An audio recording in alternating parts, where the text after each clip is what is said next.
All right, so we're going to skip ahead to Yud Zayin Amud Aleph in the Mishnah. Let's get Pirush Chai back up here.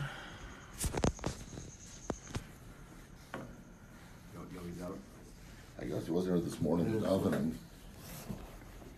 He's in Vegas too? I do not know. Yud Zayin Amud Aleph.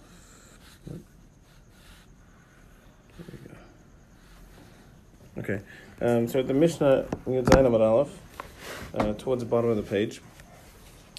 Arba dvarim patru b'machaneh. So there were four things that Chazal allowed for a camp of soldiers going out to war.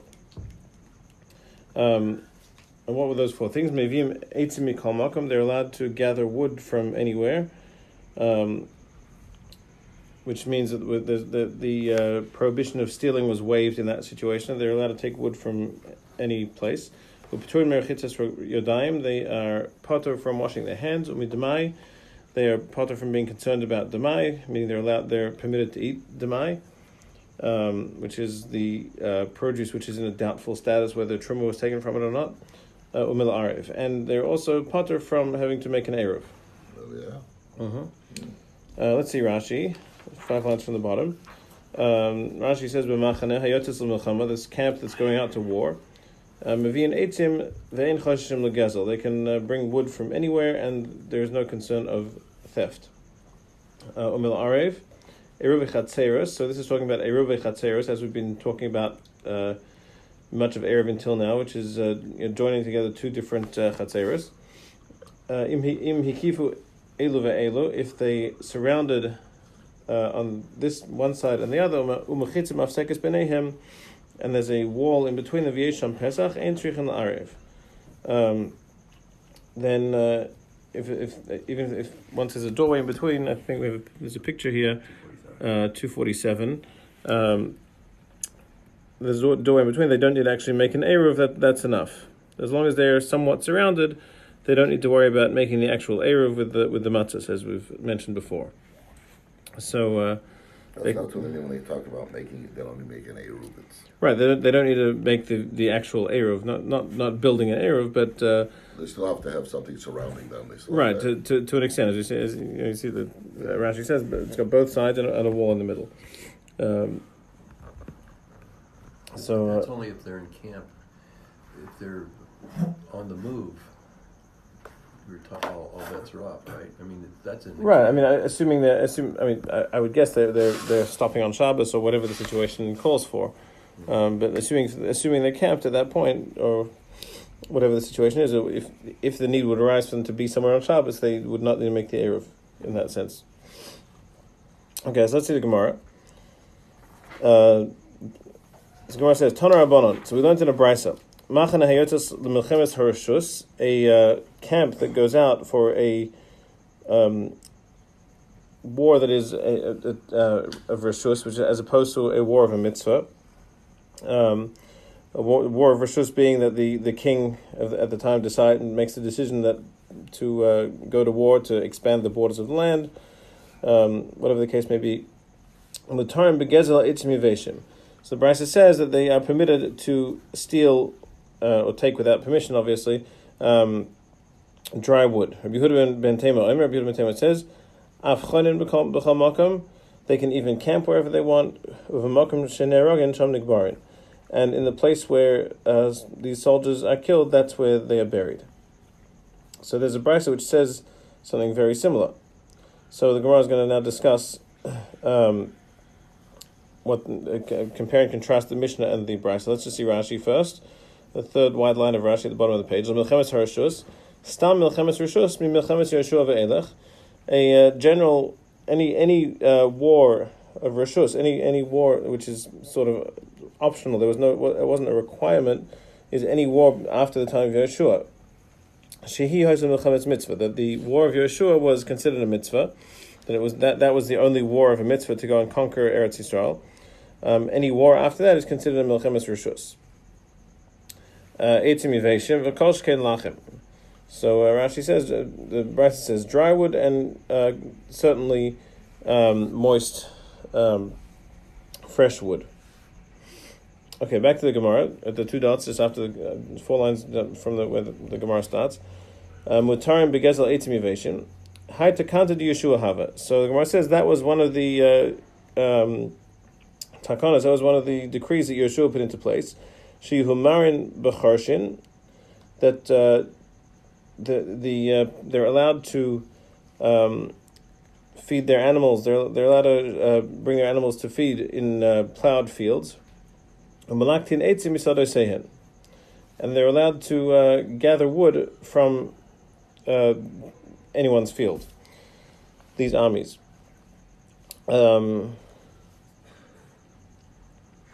So if we see that that's one of the conditions that Yeshua put into place, so then what's this Mishnah teaching us? The Mishnah says they're allowed to take wood, so we know that already. It was from the time of Yeshua already. So Gemara answers, Hasan behizmi v'higi hacha b'sharitim. So that in the times of Yeshua was this hizmi v'higi, which I'm not sure what the translation is. Does he give a translation what hizmi v'higi is? Different types of kindling or wood. Yeah, certain types of wood, bushes. And so our Mishnah is adding in any other type of wood. Inami, a different answer as to what the difference between here and what Yeshua made the condition on in our Mishnah is. Hazan b'mechubarin, over there was talking about plants that were attached to the ground. Hacha b'tlushin, here this is talking about detached plants and wood. Inami, hasan b'lachin, hacha b'yiveshim. The third option is that Yeshua's takana was regarding fresh branches, which were still moist, and here we're talking about dry branches. So 3 different options as to why we needed this additional gzera or additional takana in our Mishnah on top of what Yeshua said. Let's see Rashi. 3 lines from the bottom. Asar Tanaim. There were 10 conditions. Bava Kama Perek Meruba. In Bava Kama on Daf Pei is brought down these different takana, these takanas that Yeshua made. Shehu Marin B'charshin, that they would be able to feed their animals, to pasture their animals in plowed fields. That any person could bring his animal to pasture in his friend's forest, and the owner of that forest wouldn't be makpid on him because these type of fields were not going to be plowed. So they didn't care if someone else came and ate whatever was growing there. Seems like chorshin doesn't actually mean plowed. Right, that's what I'm wondering. How does he translate chorshin? I put hot dog buns in the lunchroom. Yeah, thank you very much. How does Archibald translate chorshin? Wooded area. Wooded area, okay. Yeah, which is makes unusual because chorsh means the right, plow. it means a plow, yeah. I see Rashi, it doesn't really make so much sense, so it means a forest. So you assume that whatever they're eating on the ground, people don't harvest. Right, people don't harvest because they're not going through trees to try and harvest whatever the little bit of greenery that's growing on the ground there.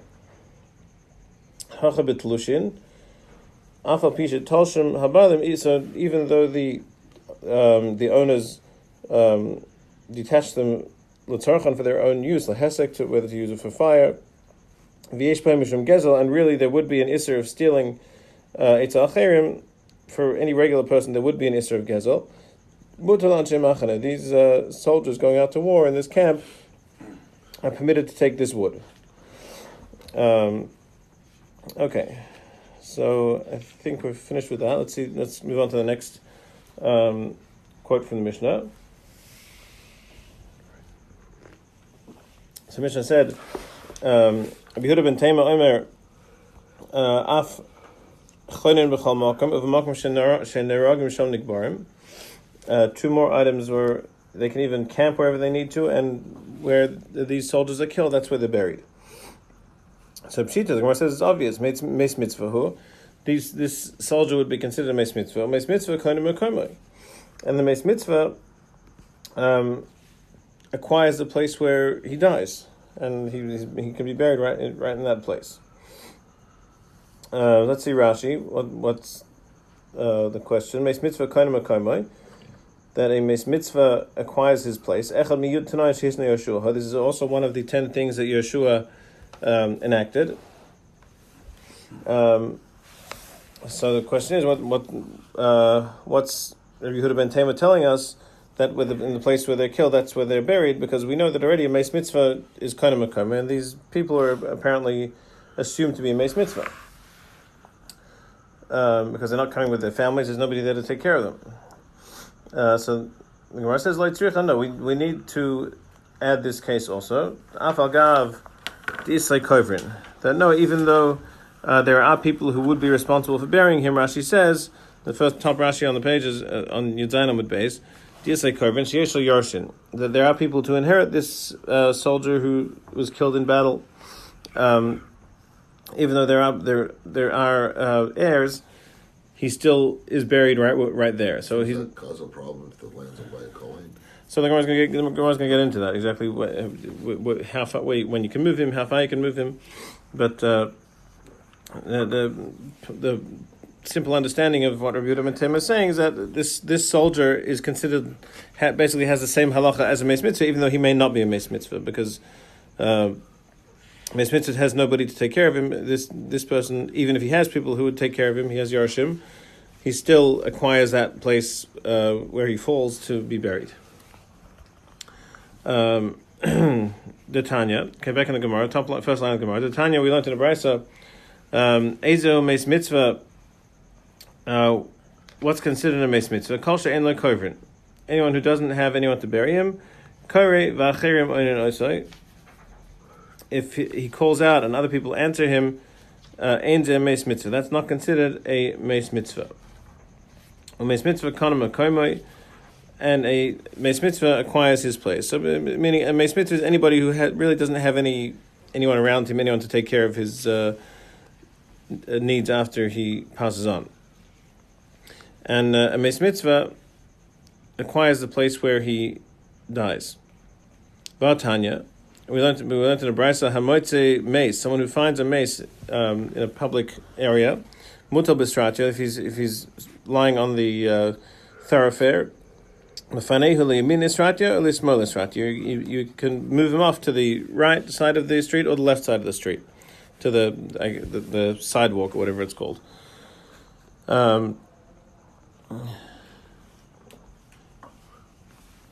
So that's if you find him in the middle of the thoroughfare. Sedeh bur, if you find him in a field of bur, how does it translate bur? Fallow field, right.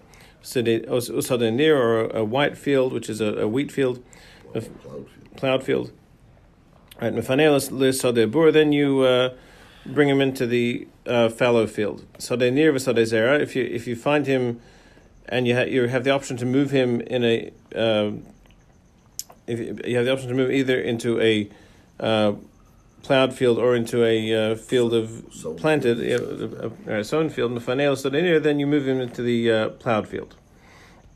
Stay in Neros, stay in Zruas, stay in Buras, if they're both the same type of field, either one of those three options, either fallow, plowed, or planted. So you can move him to whichever direction you want to. So the question is, we just mentioned a brisa that says that a meis mitzvah, a meis mitzvah, or the soldier who dies in battle, he acquires his place. So how can you move him from side to side? If that's where he's supposed to be buried, then bury him right there. So Rav Bivi says, "Hachav meis mutal ala meitzar askinon." Here we're talking about a mace who's lying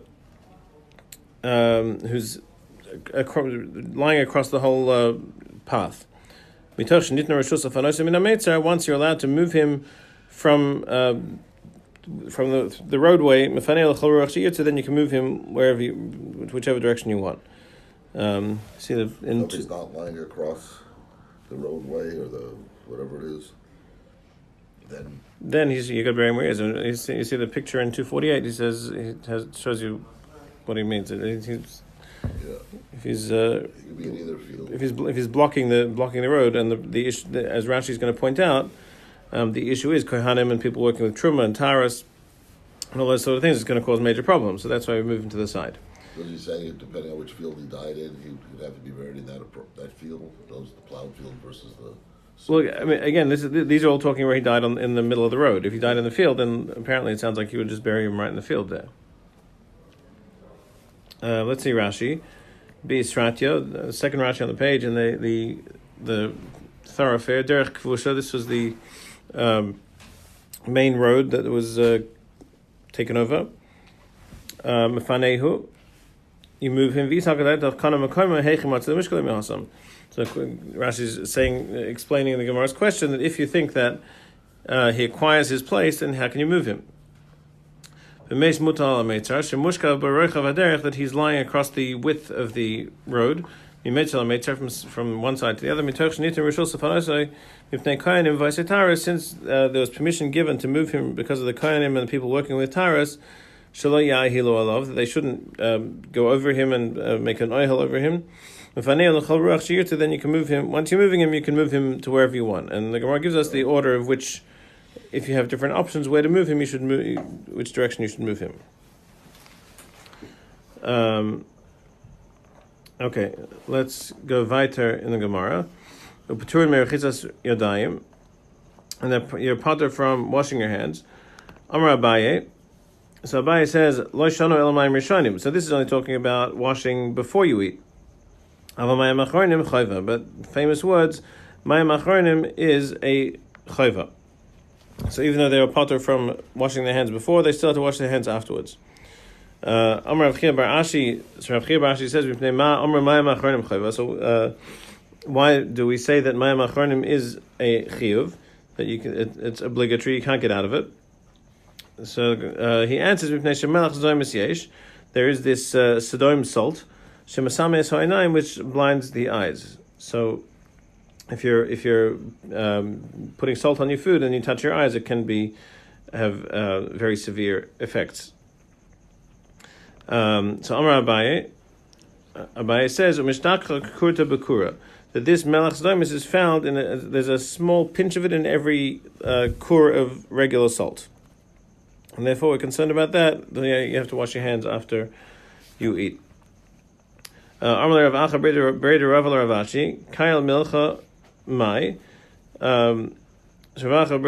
son of Rava said to Rav Ashi, if you're just measuring out the salt, then what's the halacha going to be? That's not even a question. If you're doing that, then certainly you have to wash your hands afterwards. Let's see Rashi. And the Rabbanan said, that after all you're eating, you should eat some salt. Because you're dipping your fingers into salt, the last thing that you're supposed to do, according to this Gemara in Brachas, is dip your fingers in salt. Then, therefore, the Chazal said you have to do mayim achronim because you stuck your fingers in it. That was the last thing at the end of the meal. Kikurta bakura. There's a pinch of melach stomis in every kur of salt. Bekur melach yesh ma'ad me'esa melach stomis. Kamin koret katan. There's this small measurement, a small pinch of this salt in every large amount of regular salt. Kayal milcha mai. If you're working with salt, then what do you do? Madad melach lechamorim. If you measured salt for the donkey drivers, do you have to wash your hands or not? So Gemara answers, "Let me buy koshkin to tzarich." There's no question. You certainly have to wash your hands in that case. As we know, this is brought down the halacha that we still wash our hands, even though you take a look at the top Tosfos on the page. He says, So Tosfos actually says that today there are people who are not noheg to do mayim achronim because we don't have melach zomis. Or another reason may be because we don't usually take our fingers and put our fingers in salt at the end of eating. So it is brought down the halacha, and we know that the Mishnah Berurah brings it down, and Pashtas you do have to wash mayim achronim, but you see people who don't wash mayim achronim, there's definitely who to rely on. You see Tosfos actually mentions that shita that today the Metzias is different. Okay. So back to our Mishnah, the next case that the Mishnah said that these soldiers are not chayav to worry about is umid Ditanan. We learned in the Mishnah machilin esanim demai. You're allowed to feed poor people demai v'esachsanya demai, and the soldiers who come into town who are billeted by different people, you're allowed to feed them demai. Amar Rav Huna. So Rav Huna says, Tana, we learned in the Mishnah, Beis Shammai omrim ein ma'achelin esanim demai v'esachsanya demai. Beis Shammai says you cannot feed poor people and these soldiers who come in demai. Beis Hillel omrim ma'achelin esanim demai v'esachsanya demai. Beis Hillel says you are allowed to feed both of these groups of people demai. So we see it's a machlokes Beis Shammai and Beis Hillel, and obviously our Mishnah is passing like Beis Hillel, it seems. Let's see Rashi. Achsanya, Chel haba lemelech Yisrael lehilachem alavehem. It's the troops of that are coming to the Jewish king to fight their enemies of Yisrael and they're Jewish. Demai, Safik Meusar, Safik Eina Meusar. It's Demai is doubtful whether it's had Meiser taken from it or not. Derogam Meharetz Master in him, because we have a rule that most of the general populace, even if they're not so careful or knowledgeable about halacha, they take meiser off their produce. V'chumra d'Rabbanan he, and demai is a chumra midrabbanan v'gabi hanach akil rabbanan. In certain circumstances such as these, the rabbanan are mekel. Okay, the last case we mentioned was umila arev. Amrit ve'Rabbi Yanai, the yeshiva of Rabbi Yanai taught lo shanu ela eruvin chatzeres. So this Mishnah is only talking about eruvin chatzeres. They don't have to make the actual Erev Chatzeros. But they are chayav to make an Erev Tchumen, which, as we know, is if you want to go more than 2,000 amas from where you are camped, you have to make your Erev Tchumen 2,000 amas away, and then you get 4,000 amas to that direction. So you're sort of moving your location that you're staying in from where you're actually staying to just away from there. So the chayav for erev tchumen. Why? The Tanya Reb Chia loikin al erev tchumen. Dvar Torah. You get malchus for an erev for transgressing the erev tchumen, which is it's the basis for that is from the Torah. Maskef lo Rav Yochanan. Rav Yonason. So Rav Yonason asked, "V'chi loikin alav sheba'al." Do you get malchus for a negative commandment which is written in the Torah as an al? And Rashi says, let's see, what's the question? Loikin al eruv tchumin, dichsiv, because the pasuk says, al yeti ish mimkomo, a person should not go out from his place. Regarding Shabbos, this is by the Mon, I think it's this pasuk, that a person should not go out from his place on Shabbos. And later on, we're going to see that's where we learn out the issue of tchumin. Sheba'al. So a mitzvah is loisas that's written with the word al. Lav shenitan la'azharas misas beis dinhu. It's a lav which is given to be warned about misas beis din. The sakadaydach al yoti hu, because you might think that we learn it as saying al yotzi, you should not bring out. V'nafkal on hotzam reshus minei, and then we learn it later on. We're going to see we learn out carrying from one reshus to another from this pasuk. Vahi av malacha hi umemisin aleha. That is the av malacha of carrying, and you can get killed from that. And that's misas based in. So Maskif Rav Acha bar Yaakov. Rav Acha bar Yaakov asks a contradiction. What is that contradiction? El me'ata. But now we're going to see Dichsiv al tifnu el ha'oves ve'el hayidonim. We have a different avera, which is written in the same sort of style, that you should not turn to the oves nidonim. It's written with an al. Hachanami doilaki. So over there also you don't get malchus. So Rabbi Yonasan hachi kashale. So what was his kasha from this? From one pasuk to the other, from one mitzvah to the other. Lav shenitan lazharas misas basin. V'chol lav. Lav shenitan lazharas misas basin. The Eruvin is Erev Tchumin is a lav which was given over to be warned about misas basin. As we saw that it's coming from the malacha of carrying v'chol lav shnitan las haras misas beis din ein lokin olav. And therefore, any lav which was given to be warned about for misas beis din, you should not get malchus on that. So the question from the other case doesn't really fit in. Doesn't fit in here because that wasn't something that's given over to beis din. So apparently his problem is that this rule of a lav which is given to be warned about misas beis din, you don't get malchus. So Rashi says no, miksiv al yotzi. So the pasuk doesn't say that you should not bring out ella. Miksiv al yotzi al yeteksiv. It says you should not go out. So since this actual lav of going out doesn't specifically mention going further than the tchum, so you can't learn it directly from that pasuk, and therefore it's not going to be a problem. Let's see Rashi. That you shouldn't do this. If you get warned that you shouldn't do this, or you'll get misas beis din. Shemischayev olav misas beis din.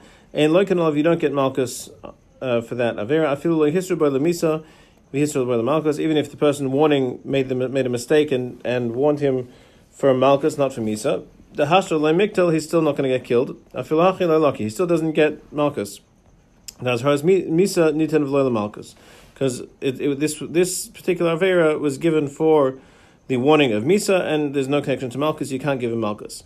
So it says al yetek siv ve'ein kan loshen hotzoas masui. So the pasuk doesn't really have the expression of carrying anything out, and therefore it's no longer going to be in the realm of this avera, which is learned with an al, because it's a different. It's not directly related to that. It uses a different lashon that is understood differently. So Erev Techumen, even though it's a deraisa, it's not. There's no misa punishment. Right, because it's sort of indirect, because it says al yete, not al yot. It says al yete, not al yoti. Even though we're learning out from that pasuk, but it's There's not. no lashes for it. Right. So There's no malchus either. It's a lav. No, but Ruchia says we do get malchus. We get malchus on Erev Techumen, but the question was that how can you get malchus on Erev Techumen if there's a possibility of misa? And then the answer seems to be that we're not talking about carrying anything beyond the tchum. We're talking about walking outside the tchum. And walking outside the tchum seems that you would never get misa for it. Right. That's what it looks like. And so therefore, since you wouldn't get misa for it, that's why they can give malchus. But you know, it says That's any what it seems prohibition like. that is subject to warning against incurring the death penalty, one does Right. not incur lashes. You don't get malchus. All All right, and that's right. Since there's no azhara for misa here, because there is no misa, therefore you can get malchus still. You can get malchus, right? Right. Okay. Very good. All right. I guess we can say Hadron Lachmova, even though we haven't quite finished it yet, but we'll finish with go back and finish the last bit tomorrow. Okay, thank you.